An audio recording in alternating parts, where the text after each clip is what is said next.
বন্ধুরা, তোমরা সবাই ভালো আছো তো? আজকের রেসিপি হলো ডিম মাংসের অমলেট। ডিম মাংসের অমলেট তৈরি করার জন্য যে যে উপকরণ লাগবে, দুটো ডিম, চিকেন 50 গ্রাম সিদ্ধ করে নিয়েছি, এরকম তোমরা ছোট টুকরো করে নেবে, পেঁয়াজ কুচি, লঙ্কা কুচি, ছোট সাইজের একটা পেঁয়াজ ও 3টে কাঁচা লঙ্কা, লঙ্কার গুঁড়ো, নুন, হলুদ গুঁড়ো, টমেটো সস, চাট মশলা, গোলমরিচের গুঁড়ো, সর্ষের তেল। ডিমের মিশ্রণটা তৈরি করে নেব। তো দিয়ে দেবো ডিম,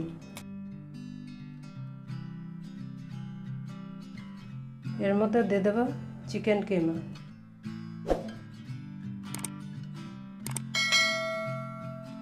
পেঁয়াজ কুচি,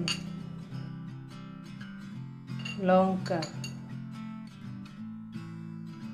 নুন সামান্য, অল্প লঙ্কার গুঁড়ো দেবো যেহেতু কাঁচা লঙ্কা দিয়েছি। ঝালটা আপনাদের পছন্দ মতো দেবেন।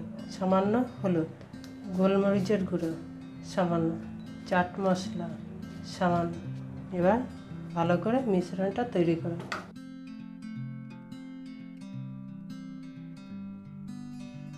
মিশ্রণটা তৈরি হয়ে গেছে, এরকমভাবে তোমরা করে নেবে। কড়াই গরম হয়ে গেছে, সর্ষের তেল দিয়ে দেবো কড়াইতে।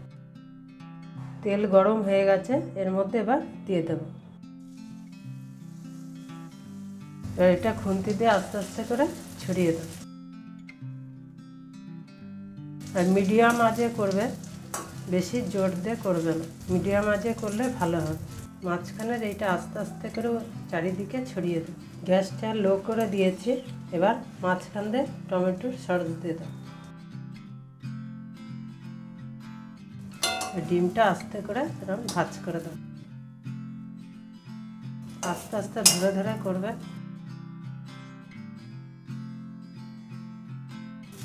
আস্তে করে উল্টে দেবো।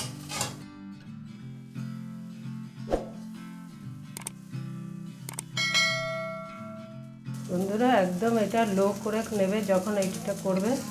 গ্যাসটা লো করে করলে ভালো হবে ভাজাটা। এরকমভাবে বাড়িতে বানিয়ে খাবে।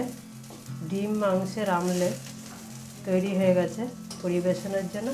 পুরো ভিডিও দেখার জন্য ধন্যবাদ।